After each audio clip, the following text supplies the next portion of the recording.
Hey YouTubers, it's Valerie with Money Mindset Coach, and I already did this video, or one on the same subject, and I don't know, I just didn't like it. I want to be more concise in what my content is, and so basically this is going to be a video about why I have Labrador Retrievers and why I am going to breed them. I did have my coaching session. That was $75. It was with a breeder that I have been talking to for the last couple years. I really like, he has a YouTube channel called Must Love Labs. He has a lot of good information on how to breed, how to do a lot of that stuff.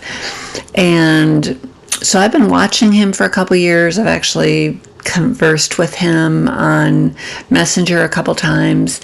I didn't end up buying one of his labs. His price was like $1,500 to $1,800, and I just didn't have that much money. So I ended up getting mine for $800, and he has American labs. I bought an English lab. My first two labs were American, and I have had labs for 26 years. But we can start with this. Why labs? I was exposed to a lot of different dog breeds when I was growing up.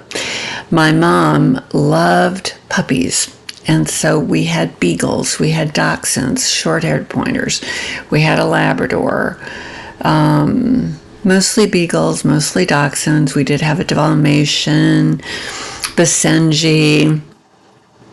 There were a lot of different kinds of dogs, so I was exposed. Oh, a Shetland sheepdog. I was exposed to a lot of different dog breeds, so I have that experience, not in the best way, because, you know, they would up and get rid of these dogs. I mean, we went through, as kids, some trauma because one time we went to BYF, which was Baptist Youth Fellowship, and we came home and the dogs were gone. And that was devastating to me. Absolutely devastating. When me and my husband got married, he had dealt with the same thing in his house. Basically, we made the decision before we got married that when we had kids, our kids would never have to experience what we did. And we kept every dog that we had. First dog was a Cocker Spaniel. We had her for 13 years. Second dog was 11 and a half. Third dog was almost 13. And now I have my yellow lab. I did go with English because they are, I feel, closer to the actual breed standard. If you look at the AKC breed standard, they're kind of shorter. Their legs are shorter. They're a little stockier. Their head is a little different. English labs are also calmer.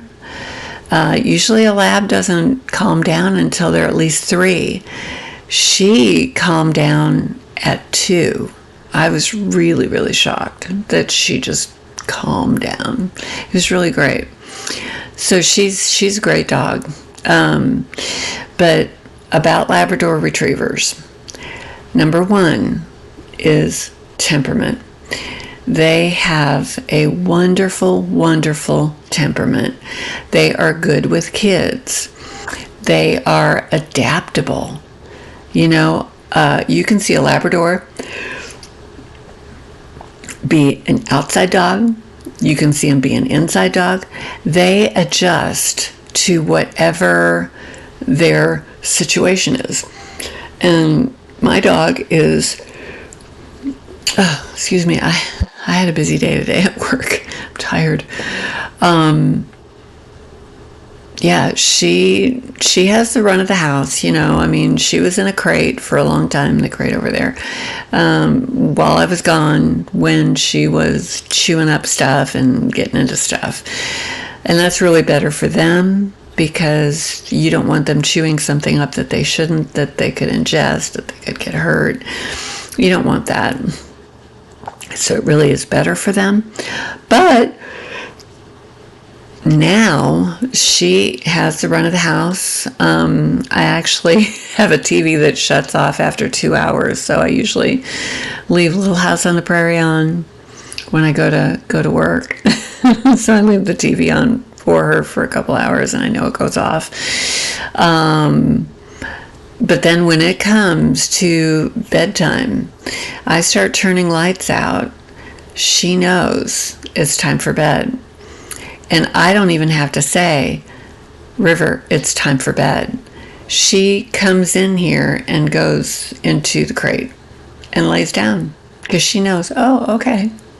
And that's where she is during the night. And a crate is a very good thing. It is not a bad thing. I don't like it being called a cage,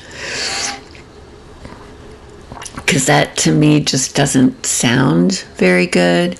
Crate, you crate your dog. You don't cage your dog. So that is a crate. I know, terminology, but I truly believe that my first lab, she was the first one that I had with a crate. And I gotta tell you, if she was sick, she would go in there. That's where she wanted to be. That was kind of their space. And if you have small children, it gives the dog a place to be away from everybody. They want to get away from all the chaos. If there's a lot of chaos going on, they love being in there. Now, sometimes she gets a little bit unruly or she's not listening to me. She goes into the crate for maybe 5 minutes, maybe 10, and it's a timeout. If she needs to calm down, I'll put her in there. Just it's a good training tool. It really is. So, but temperament's number one. Grooming. All you're going to have to do is clip the nails, give them a bath every once in a while, and brush them. They do shed, and when they are shedding, they shed a lot. But other than dogs that don't shed, which there aren't too many of them out there, that is just part of having a dog. They're going to shed. So, have your lint roller, because you're going to need it. That kind of thing, but they do shed. But grooming, you don't have to take them to a groomer. You just give them a bath, clip their nails. That's about it. Brush them every once in a while. So that is inexpensive. You're not going to be paying a groomer. Health.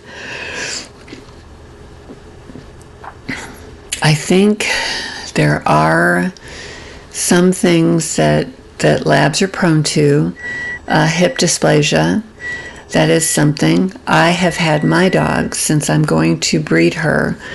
I had her checked. I had her hips and her elbows checked.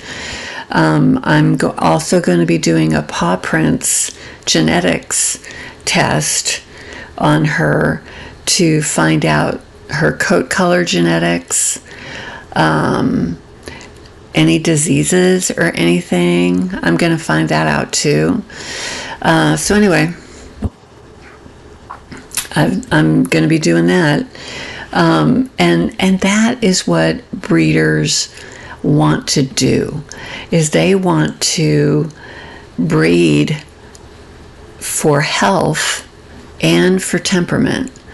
So you get a dog that you will have for its whole life. And what is better for that dog? It is better for that dog to be in a good, loving home all of its life and not end up in the shelter. Nobody, no dog should deserve to be in the shelter. That is not anything that they deserve. They had no choice in that at all.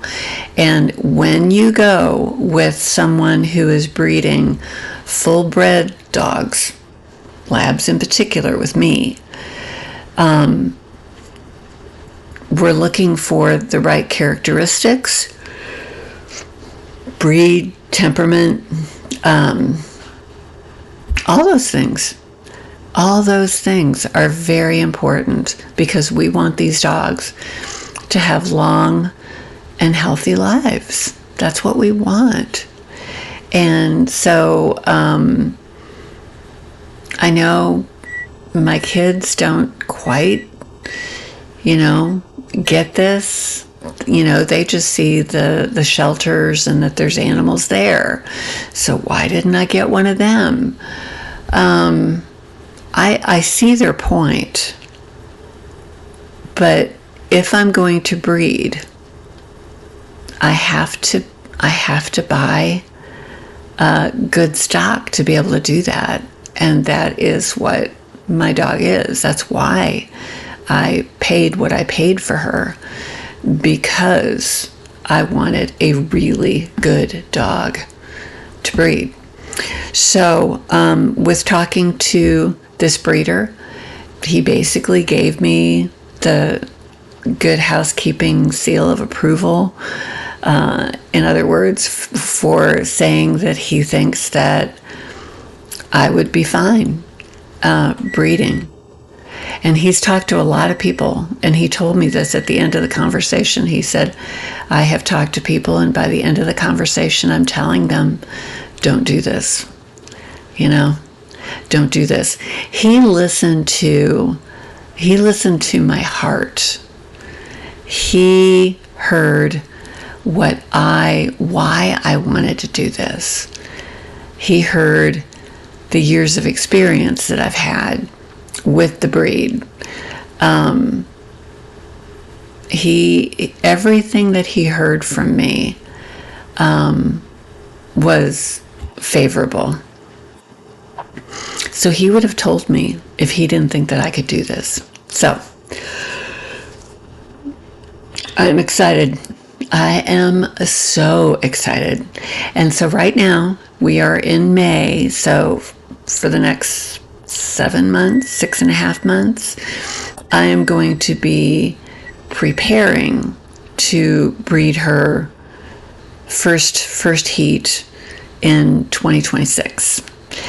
And I'm doing that because this next heat that she'll have in August, it goes right into the really busy time for my store where I work.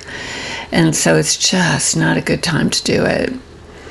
But after the beginning of the year, it'll be much better. And so anyway, I just wanted to give you all an update because I had talked about doing this coaching session and how that coaching session was going to be the deciding factor.